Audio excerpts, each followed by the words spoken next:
Well, I believe that, of course, a new paradigm can have many different styles, but the foundation on which you should construct those different possible styles, I propose, should be based on what I call 5 postulates and 1 fundamental value principle.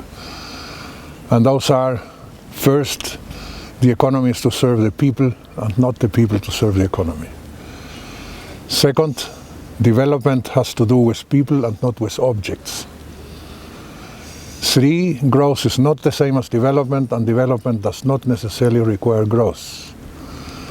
4, no economy is possible in the absence of ecosystem services.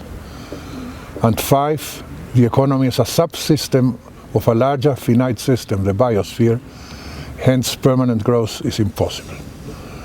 And the value principle I propose is that no economic interest whatsoever, under any circumstances, can be above the reverence for life. And I say life, meaning much more than just human beings.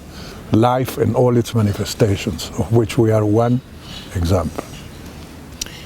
What is your sense of what Bhutan is trying to do here, and how do you feel about it? You made a statement to the Prime Minister that I thought was very, very moving, and I wondered if you would say something along those lines. Well, you see, many of us, for decades, we have been working very hard in order to really promote an alternative. In my case, it's the theory of human-scale development and the principles of Barefoot economics. And they have become very successful all over the world. I mean, projects based on the principles of human-scale development are all over the place. And one would say, well, one should feel satisfied by that.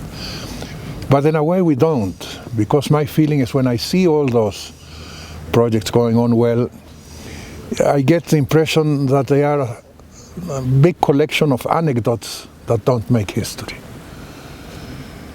And my vision is that now, with this impulse coming from this little country, yet with such a big spirit, all of a sudden, if we do a good job, all that has been done so far and what we will do in the future will become history.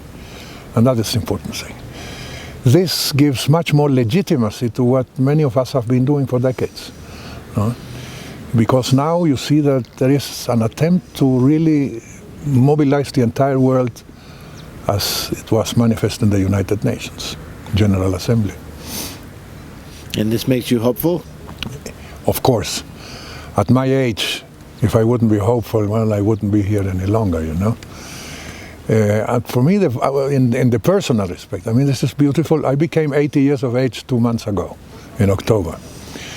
And many people, you know, at that age are totally retired, you know, and begin talking about their past and what they did.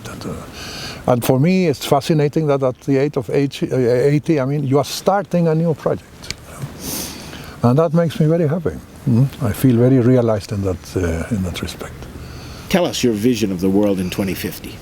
Well, first of all, before 2050, things, unfortunately, I believe, will get much worse still.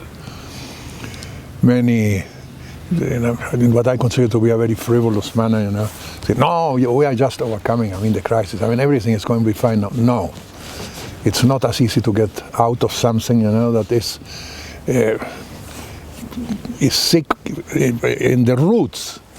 But after that, before getting worse, I have hopes, and particularly in the new generation. I as a professor at the university for many years, I feel that the young people, they don't trust politics anymore.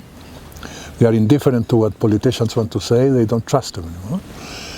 But they are capable of mobilizing themselves and produce changes. We have had in my own country for 2 years very strong mobilization of the students.